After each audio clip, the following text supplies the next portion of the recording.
or? Yeah. So Astrid, welcome to my show. And first, to get started, to get to know you a little bit. So tell a little bit who you are and what you're doing and where people can find you. Excellent. So I am a dietitian, accredited practicing dietitian here in Australia. I've been practicing here for about 7 years, 6.5, 7 years since I graduated from my master's degree. Before coming to Australia, though, because I'm originally from South America, I spent quite a bit of time. I did my bachelor's degree over there for 5 years, and then I did a little bit of private practice as a registered dietitian in South America.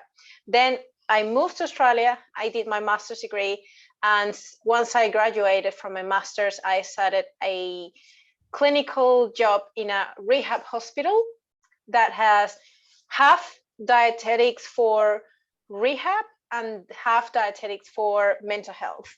So I do a little bit of that as my part-time job. But on the side, since I probably have memory, even before I graduated from my bachelor's degree, I became a coach, online coach. So I've been working with clients online for, oh my goodness, for a long time. But I think more seriously, and especially with a American or international audience, more towards this past 8 years, that I have been focusing a lot on working with just any type of clients in many different countries. So that's what I do. And I also I am a team bio-lane coach I work with Lake Norton, Holly Baxter, and all the amazing team of coaches that work with team bio-lane. And that has been something that I've been doing for about almost a year and a half. So I'm kind of the senior coach, one of the oldest and one of the sort of like the one who has a good amount of clients that work with like a large audience. And I'm in love with what I do. I'm super passionate about changing lives every single day that I show up on social media, that I talk with my clients. I am so dedicated to every one of them. Like, they actually have access to me on WhatsApp. So anytime they need something from me, I like, what's going on, what is happening? And we create this beautiful relationship that ends up helping them a lot to thrive and change their life and their behaviors, and I get that support and accountability they're looking for. So I think that is all that I can say in a nutshell about me. I don't know if you have any particular questions. No, I'm happy to. I love it. That's amazing. Like, it just shows like I can only, if you are not following Astrid already in social media, you definitely should. Like, that passionate you comes that you are showing up in social media and for your clients, I'm sure, for every single day, and trying to help them and in a funny way, and it's something. So where people can find you from social media? So I have two accounts in Instagram. So one is like my main page, says anti-diet_dietitian. And I have another one that is a little bit more recent, but it's more like personal accounts, but I share a lot of the posts that I do with both. But I was aiming initially to do more Spanish speaking posts for that one, but I had no time, and I gave up. So I pretty much, it's like, it became more a personal account. So if I want to upload something a little bit less serious or less edited, less specifically like the signs that I do in Canva or infographics, but more like snaps of my life or something that I just want to show, it goes to that account. So that is Astrid Nar APD. So Accredited Practicing Dietitian, abbreviated APD. Yeah, I will add those links to social media. And I saw you are in TikTok also now. Yes, and in YouTube as well. YouTube, I have awesome. I've been building my YouTube for almost 2 years, but very, very slow. I mostly upload all the interviews I have done on my Instagram live with such an amazing team of people like Mike Israel, Leigh Norton, Eric Helms, Alan Aragon, and countless amount of other researchers and people that are great to speak with and ask questions around specific topics or research.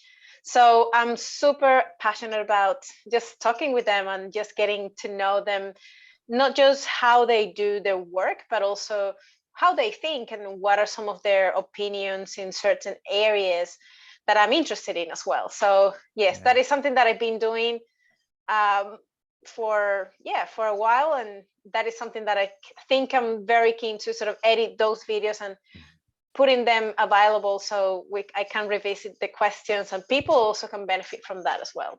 No, I love it, and I'm excited to learn from you.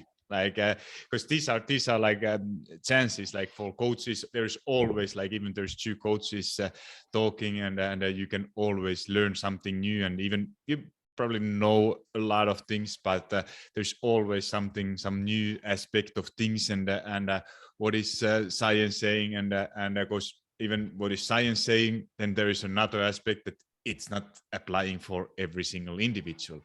So, but before going to those topics, what we are going to cover, I would like to know you a little bit. Tell a little bit about your own personal history of.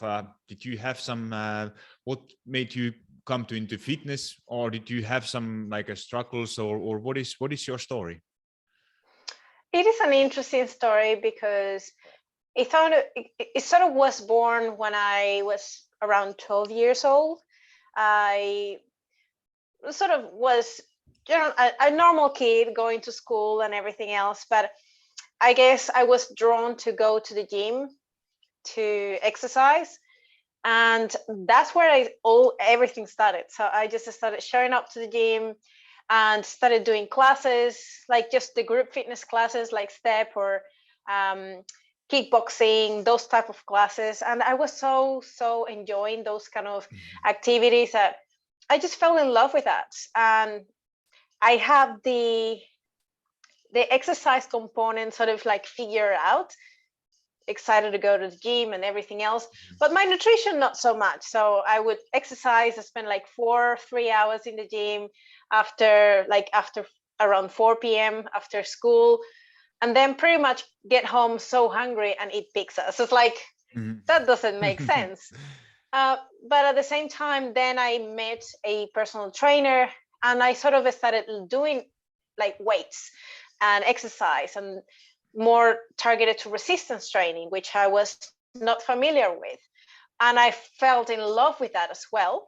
But I realized that personal trainer and every other personal trainer that works in the gym was always providing diets and that component that like, well, this is like I would see how that person would write a diet for someone, and with another client it would be exactly the same diet. Like it had no calculations, it had like it was for everyone the same. And if you, now that I have the experience, when I remember what it was written in that diet, it was so restrictive, it was so bland and so low in calories that obviously that would work for anyone who would follow it.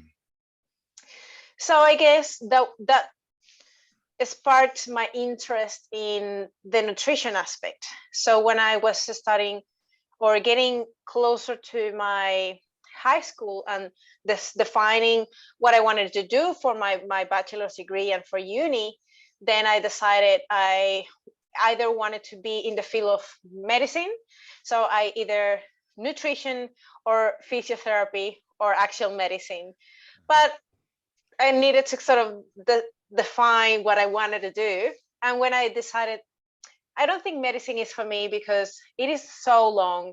I don't want to keep do a bachelor's degree that is over 7 years, and I still need to do another specialization to be someone And on top of that, if I see blood, I faint, pass out. So I don't think that is a good idea. So No.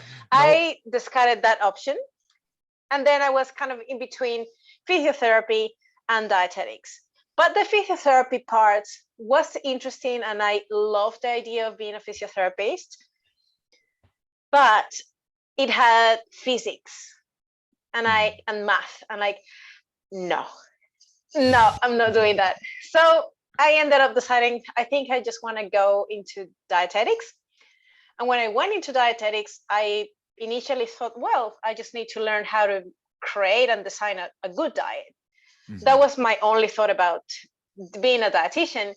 But when you start doing all the different subjects and biochemistry and physiology and physiopathology and everything related to human nutrition and psychology of nutrition, like there is so much more in nutrition than just a diet. So that's where like I just fell even more in love about nutrition and everything that field had for me. And I was in the second semester and I was reading material from the 8th semester. Wow. I was like always looking forward to learn how to understand more about it and how to actually implement the nutrition skills as a dietitian with someone, because especially the first couple of years when you are in your bachelor's degree, there is a lot of foundation subjects, like you see anatomy, biochemistry, and none of that really is implemented directly with a client or with a patient, but it's something that you need to understand, you need to know, is the foundation that you need to have a very firm and build good foundation to then move to the complex part, to understand what is going on with the macronutrients, with the protein, how you digest everything, what happens with the protein, the carbohydrates, the fats in your system, everything related to energy balance, hormones, enzymes, everything. So basically that is kind of in a nutshell why I did decide to be a dietitian, and why I'm in love with this now even more, since I think I am more convinced, and I feel like I have found what I really, really enjoy within the nutrition field, which is the actual implementation, the coaching, and changing people's lives in different aspects. I do enjoy the clinical aspect a lot, but not so much as the practical applications, working one-on-one with a client. Yeah, no, that's I agree 100%. Like that is for me, it's not. For me, it's the biggest thing what I get. Like it doesn't have to be client. It can be some follower in social media or just some random people who is sending some DM, emailing, and telling a story, like how maybe it was my content, my coaching, and probably same for you. You know, it doesn't matter ultimately if it's your coaching client. It's obviously it's a lot easier to have those kind of big changes when you have a coaching client. As some follower on social media, you know, when you give so much, you give free stuff, and who is actually starting to take action on those tips, it usually needs some kind of commitment and for coaching, like but ultimately when you get that feeling that somebody is saying that and it's not about, probably like it's same for you, I don't know, tell me if you agree or not, but it's not about that losing weight, but maybe it's for somebody's creating healthier relationship with food, not feeling insecure, and like really, or turning diabetic too, like reversing those things. Like those are kind of things like that I'm like every time like that, wow, that's that you are changing life. And it's not about that if you are going to lose your last 2-3 kilos or pounds, you know, that's not that, that's, you are not changing lives. You obviously, you feel, those people, they feel better about it, and but those like really changing lives, that is something what really makes difference for me. How it is for you? I think it is the same. It's just knowing that the small little changes that you implement in someone's life and how you can bring simplicity into a complex situation.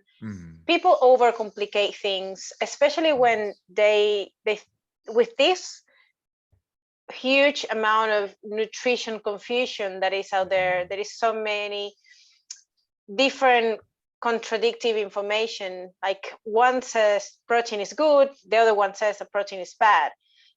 Same with everything. Is either good or bad, but like, what is the right answer? So I guess people trying to understand or trying to find what the truth is for them, it's just like, you know what, let's pause all the things that you're hearing and let's focus on you and what is going to work for you. There is nothing black or white for in human nutrition, and there's nothing good or bad, and we just need to find what is the true balance for you, what is going to work for you, and what you can actually do for the rest of your life. Simple, and start with your baseline. So where you're at now, and understand, like, I am not going to tell you to eat 2000, like if you're trying to lose weight, I'm not going to tell you to eat 1500 calories if you're used to be eating usually like 3000 calories. Like, that is a huge drop, and probably you may do it one day, 1 week, but after that you're going to drop off, or you're probably not going to be consistent enough for you to find at some point that you're burnt out, or that is too much, or that your mental health is being affected, or that you start fearing that you may mess up at some point. So it is important to really understand what the baseline of that person is and create realistic goals for that person based on what where they're at, and create something that is going to be sustainable for them. That's what I find in my clients, and that's why I think I build this strong relationship with them. And I have had clients that have been or stayed with me for over a year, and they sign up for 12 weeks, and they saw what is the benefit of staying for longer, just because you're not necessarily trying to make very quick changes, but rather things that you can implement in a very strategic and sustainable way that are not going to change in 3 months. So that is the main point for me, to really be looking at how is the best way, and what is the best way to help this person, what do they really need, and sometimes bring their expectations to reality, because there is, like, they are expecting, I want to lose 50 pounds in 4 months. Like, you definitely could, but I don't think that is something that is going to be sustainable. And I am probably not going to be the person who's going to help you to do that. Not in that limited amount of time. And I can't work based on that amount of pressure, because I know that it's going to be against a sustainable approach for you. I know once you reach your world weight, you're going to just bounce back. Very likely. So I love it. And this is something like what I absolutely love in you, like what you just said, like that, because I don't know, somebody smarter than me said that some people, if they try to impress you about what they know, or if they are telling everything what they know, they are trying to impress you. And those people who are actually trying to simplify things, they are the ones who try to help you. And you could talk like so difficult and different language that probably like some doctors only are able to understand it. You are impressing people, like, but what you just said and how you are talking in your social media, it's making very, very difficult topic so simple as possible. And like you said, that is where you get your clients the best results when you simplify things, just focusing, like what I love to use in my clients. Like it's a kind of, if everybody understands if you are training for you want to run a marathon, let's say, everybody understands that if you start to work out, if you have never been running, that's your big goal in 1 or 2 years. You are not going to run if you haven't been running for 5 years. You are not going to run and start with the 40 kilometers. You go maybe 5 minutes, maybe 10, and then walk, and every time improving step by step. And it's the same thing with nutrition, like that you start with the one simple habit and then get that going, and then after that you start to add more things, and not trying to, like, because in nutrition it's like that, like you said, that those expectations are that I need to lose 50 pounds in 4 months, and yeah, it's possible, but what is the problem is that it's not, the hardest part is not to lose the weight, it's to be able to maintain it. That's where the struggle is. Like if you look, you don't have to be some Einstein to search some diet program, like you said, that everything is working. If you have a little bit motivation, eat 1,000 calories or really low amount of calories, and you will lose weight, but it's not going to be a solution. Absolutely. And I think that is the main problem. There is not, nowadays, there is not necessarily a weight loss problem, because everyone can lose weight. Is learning how to get to that point of that goal weight and keep it off and maintain that achievement of that weight. So that is the main problem. We don't have weight loss problem. We have a maintenance problem. Oh yes, of keeping it off. That's exactly. Great. Then I wanted to talk with you about PCOS. So, and weight loss. Like there are so many people who are struggling with the PCOS.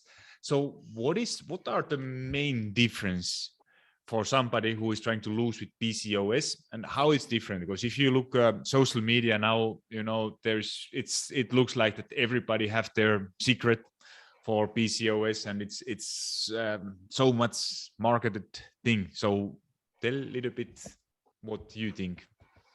Yeah, so when I talk about PCOS, obviously we need to understand that PCOS stands for polycystic ovary syndrome or polycystic ovarian syndrome, and it's very particular in women, and it's kind of a hormonal disorder that has issues in their ovaries. Doesn't necessarily mean that you may have cystic in your ovaries.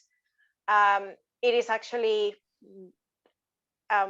identified by a test that allows you to identify whether you have insulin resistance, whether you have cysts in your ovaries, whether you have androgens elevated for being a female. So there are a couple of things that you need to obviously look to diagnose PCOS. But once these women are diagnosed with PCOS, the recommendations and how to feel better, especially in women that tend to struggle with weight management, seems to be quite extreme, or either black or white, but very general, and it doesn't have like realistic or easy implementations or easy tips that they can actually follow that are evidence-based. So overall, there is research to suggest that polycystic ovarian syndrome women, or PCOS women, will have a slower BMR or basal metabolic rate, but that doesn't prevent them from losing weight. It will just be slightly harder. And when we think about the full picture, they tend to be more prone to be more anxious, just have more difficulties adhering to the program, just because there's more stress, there is more on not knowing what is best for them. So I guess once they know what to do and they find the right strategies specifically for them, how to eat better, how to make a sustainable lifestyle when it comes to weight management, exercise, and lifestyle overall, they are able to lose body fat as well as someone that has no problems with PCOS. So I guess it comes back to energy balance, but also understanding the specifics of PCOS and understanding that you really need to find or get the fine line of the right balance for them. Not too much, not too little, not too extreme, but also not too soft. So it's kind of like everything. That is kind of the same principles for women with menopause. You don't want to increase their stress level too much, but you don't also want them to do anything at all. So it is, again, this always is going to come back to the individual and what is the baseline for them. Is a PCOS women that has insulin resistance, or you may find that they don't have insulin resistance whatsoever. So that is something that you don't need to worry so much about. And there are women with PCOS that have no problems with weight management at all. They're actually very slim. So basically, once you understand the full picture, you're able to give them the best strategies. And most of the times, that comes back to the similar principles you would recommend to someone with obesity or someone with type 2 diabetes. But again, coming back to what is in for this individual in particular, considering the lifestyle, their emotional state, their current challenges, their social environment, everything plays a part in that particular individual that is going to make that individual unique. And the strategies that are going to be implemented for that individual are going to be unique as well. No, I love it. So, but is there anything like it's obviously like that, social media, you see everything. It's about hormones. You need to avoid eating after 7 p.m. and whatever, like intermittent fasting, avoid carbs, stuff like that. So is there any foods what you should avoid or what you should probably like try to prefer to eat a bit more if you have a PCOS? Like in general? Not necessarily. I would say that just a healthy diet, quite balanced. So trying to prioritize, obviously, whole grains, veggies, a lot of extra fiber in your diet, but also protein. And depending on how is the aspect with their blood sugars and insulin resistance, then you may need to consider glycemic index, glycemic load, type of carbohydrates, amount, frequency, and probably depending on what their lifestyle is like as well, because you may have a client with PCOS and insulin resistant, but they're actually quite active. So you might be able to provide them, give them a little bit more carbohydrates as someone that has the same situation, but they are more sedentary. So again, it's coming back to considering what their lifestyle is like, what is the context in terms of their health situation. Is there insulin resistance present? Is there any other chronic disease associated for that particular person, or past medical history or medical history from family that imposes a higher risk for that person to sort of have it as well? So that is something you need to consider. No, thank you. So, but it's in general, I love it how you simplify things like that. PCOS is something, if I understood, correct me if I'm wrong. So if I like that, you said that it's something to consider, but it's actually not that much different than weight loss without PCOS. Principles, like big principles, like calorie deficit, foods like aiming for a higher protein intake, they apply in every case. Yeah, absolutely. Yeah, no, thank you. It is something like because obviously like people are guilty, like we all all coaches, like there are so many coaches who are like trying to impress and tell that this is the right plan and the only plan how to do it, and you have some kind of secret which nobody else is talking about, and I'm always, I every time see that like I don't know about them, but if I would market my coaching or something for something that you know, you are just trying to sell sit out for people to make a little bit more money, I don't know, I would never live with that feeling like that. I know that I have just stolen somebody's money with selling some shit, but you know, it's I'm not saying that we all live for coaching, we live that is something, but when you like I think you get what you deserve, and if you can help with accountability, being a friend, being a supportive friend, and helping to make better choices, then you know that's something different than selling you some shitty course or a supplement what is actually have nothing to do or won't help at all, but promises that you and I guess it is important for you to know your scope and what are your limitations, or where your knowledge has its limits. And maybe if you feel like a client has a particular need that goes beyond your scope or your knowledge, it's always good to acknowledge where your limits are and refer to someone that might be specialized. Like if you don't have any idea how to manage someone with type 2 diabetes, it is probably best to refer them to someone who has experience with that type of client. And it is safe for you as a coach. It is a good practice because you're acknowledging and you're saying, look, you are more likely to be safe with someone that may have better experience than me. And if I do something that could harm you, then I am going to be probably feeling not great that I gave you a recommendation that actually was not helping you at all.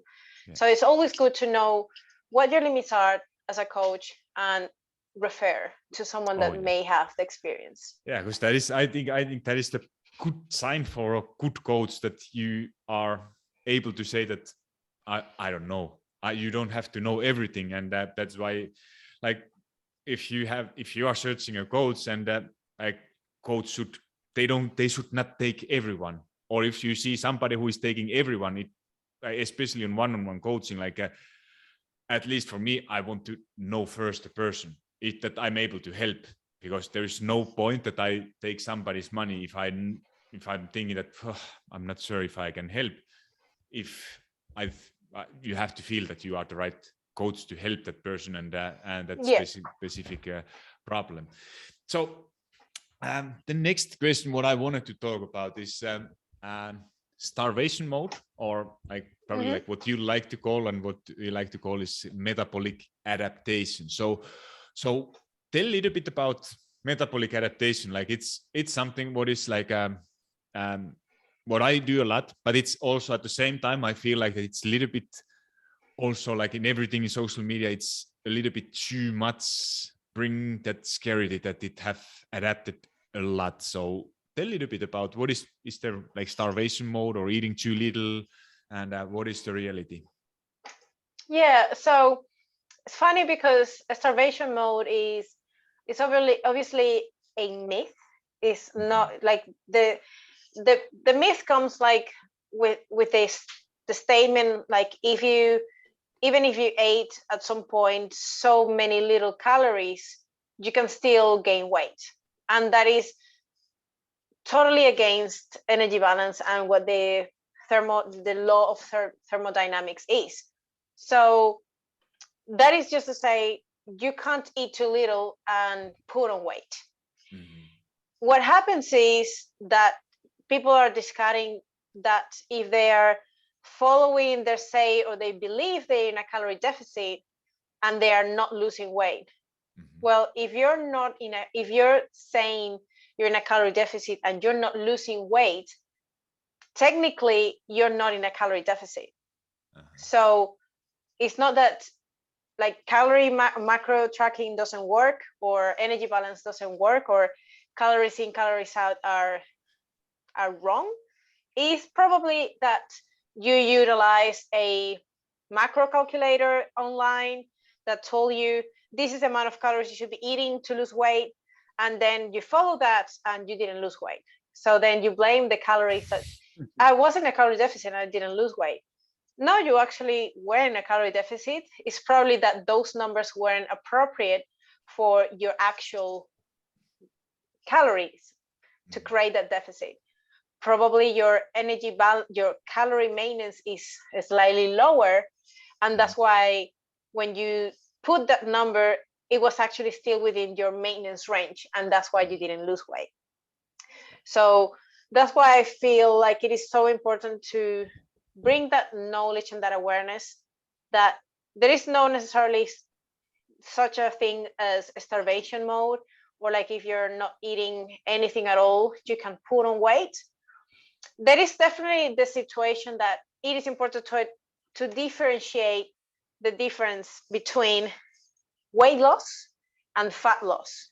It's not the same, because you can lose a lot of weight and you can put on weight being in a deficit, but that doesn't mean that it's fat. Because if you're stressed, if you're not sleeping well, or if you ate more carbohydrates the night before, or you ate salty meals, that is going to make you gain weight. Is that fat? No, it's just the fluid dynamics of your body.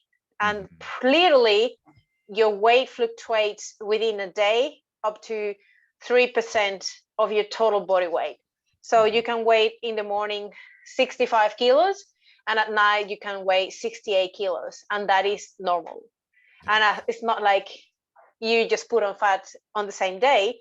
It's just like your fluid dynamics, fiber, everything else that is happening in your body is just pretty much telling you this is normal. This is how the body works. So that is a big difference. Calorie weight loss is not the same as fat loss. The only thing you need to implement to lose body fat is a calorie deficit. Now, how do you implement that calorie deficit? Is either reducing intake, or increasing energy expenditure, or doing a little bit of both. At the end of the day, what you create in that gap between the amount of calories you need to maintain your weight and the amount of calories that you burn, that gap is what is called the calorie deficit. And that calorie deficit added on a daily basis is what creates that fat loss over time. No, thank you. Because I'm just like, because I don't know, you for sure you haven't listened, but those who have listened, my last episode was with one of my clients, Sylvia. Like, she's a little bit for you to explain what was her situation. Like, she's 42 years old. She was, when she came to my coaching, she was eating 1,300 calories. She was tracking, she said, pretty accurately, but not losing weight. And she's like very active, going like 10,000 steps every day.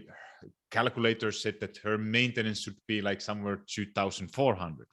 Obviously, she had a history of a lot of yo-yo diets, and now she was not able to lose weight. It was a short period of time, like a month or two, but she kind of felt like that this is not, she hit plateau, and like energy levels and everything, she could not go lower anymore.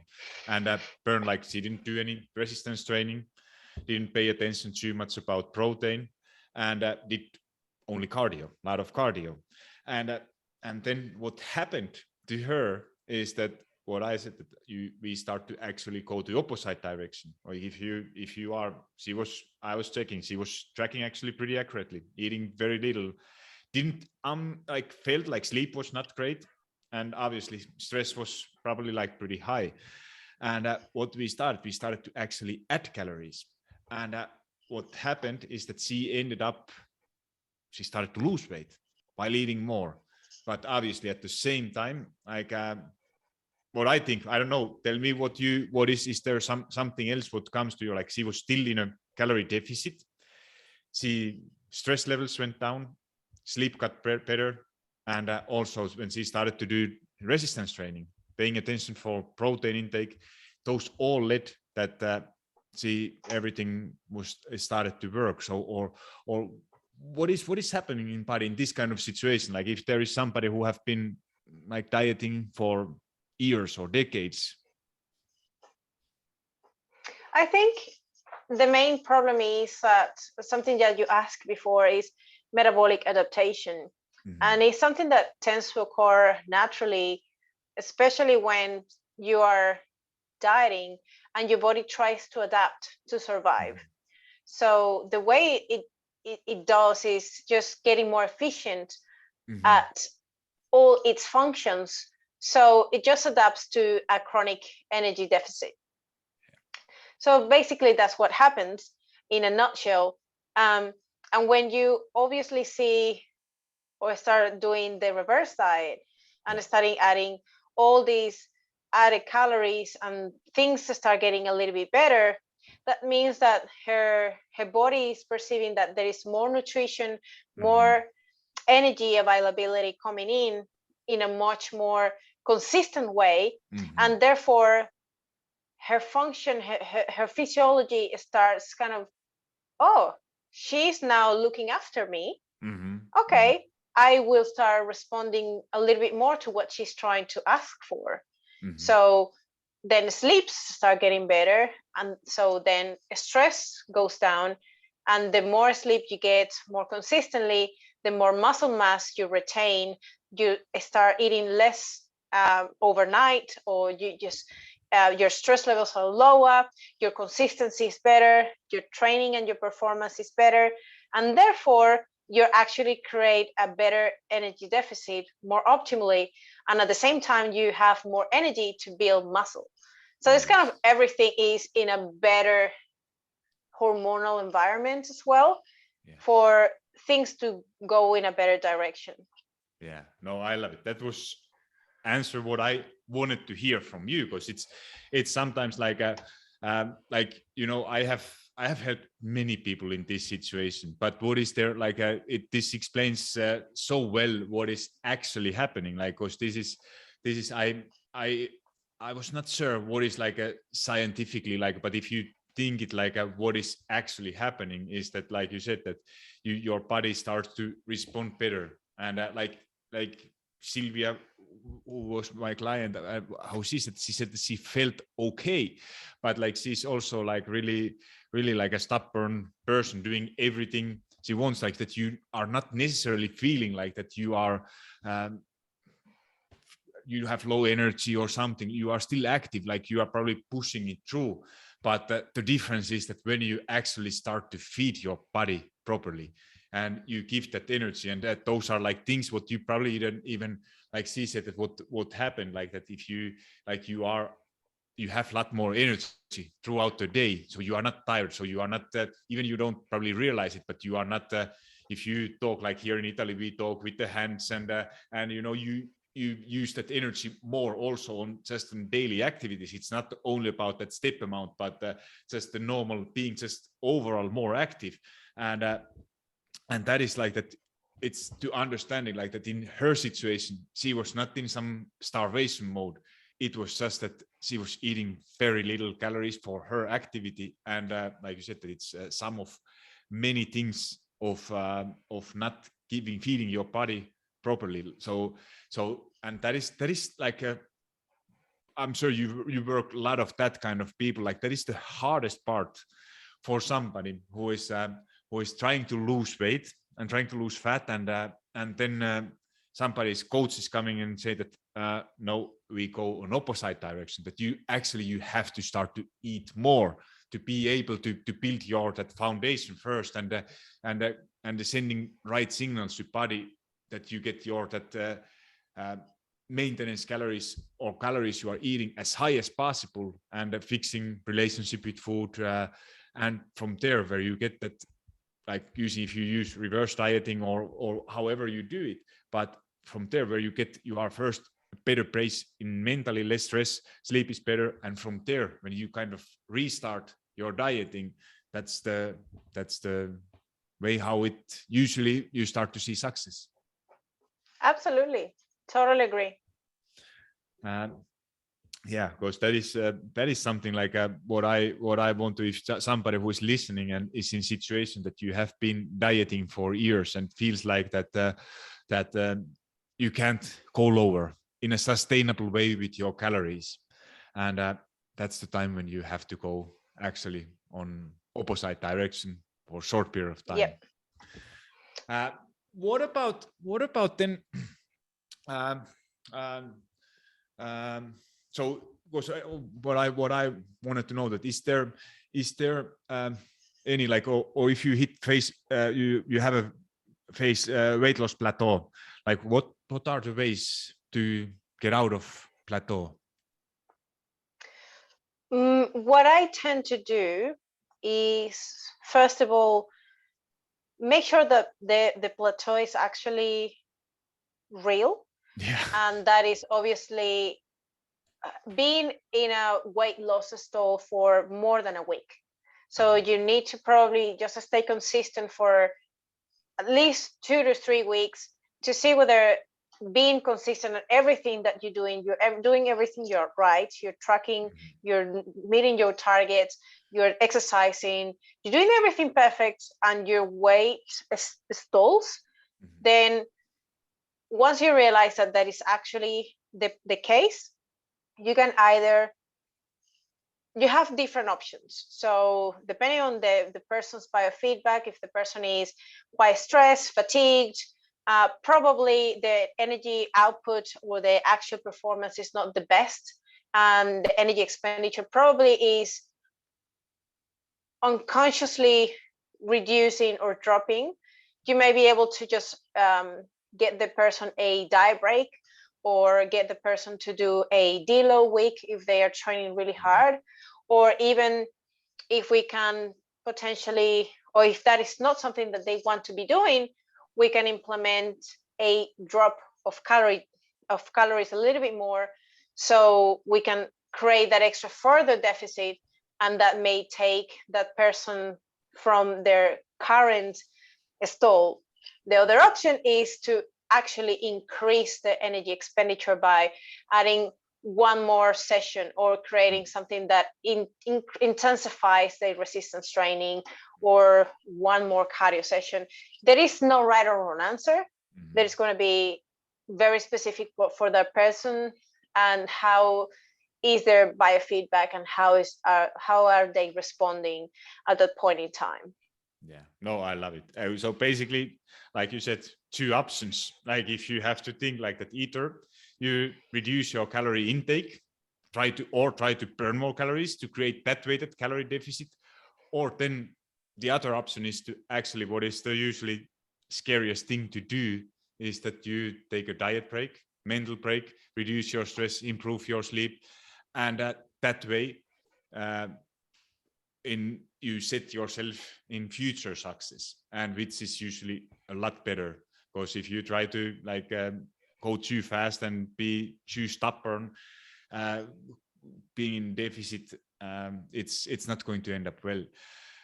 So what is there like for everything there is no right and wrong answer, but how long you should be in a calorie deficit? Like what is a long time? Because there are some people are like some women I know who I work, they have been decades. Somebody's in a week, and there's nothing happening. So what suggestion you can give? I would say that you got to be smart about how you implement that deficit, and how you're structuring the fat loss phase. But I would say, because of the risk of high dieting fatigue and the metabolic adaptation, and how much weight you're actually losing in a period of time, I would say no more than 16 weeks.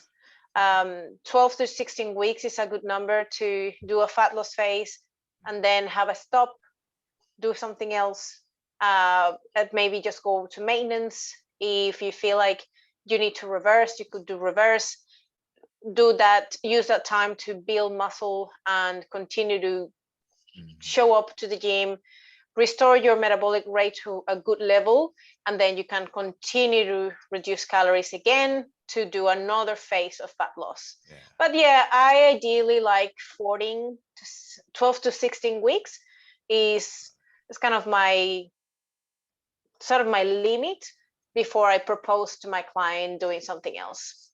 No, I love it. That's exactly what I think. Like, because that is the hardest part. Like, if there's somebody who have lot weight to lose or weight still to lose, and that you follow a plan that it's 12 weeks or 16 weeks, and you still have weight to lose, and then you say that, okay, now I actually focus on something else, like you said, building muscle mass, taking a diet break, learning to be in a maintenance phase, and then you can start all over or start again, keep going. And then that is usually what is the difference between, like, that you are able to have that healthier relationship with food. So you understand that you can, whatever your state is right now, you can always change it later on if you want it. You can lose fat, you can build muscle mass.